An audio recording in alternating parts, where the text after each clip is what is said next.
தப்பு பண்ணலன்னு சிவாவே பஞ்சாயத்துல ஒத்துக்கிட்டது எனக்கு ரொம்ப ஆச்சரியமா இருக்கு.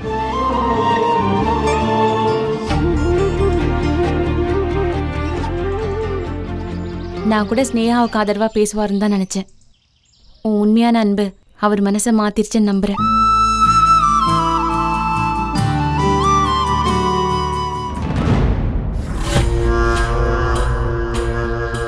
டேய், உன்ன மாதிரி ஒரு கோழை இந்த உலகத்திலே பார்த்தது இல்லடா. ஏண்டா உன் வாழ்க்கைய நீயே அழிச்சுக்கிற? இதை விட ஒரு நல்ல வாய்ப்பு உனக்கு கடவுள் கொடுக்க மாட்டார் சிவா. கெடுத்துக்கிட்டல எல்லாத்தையும்.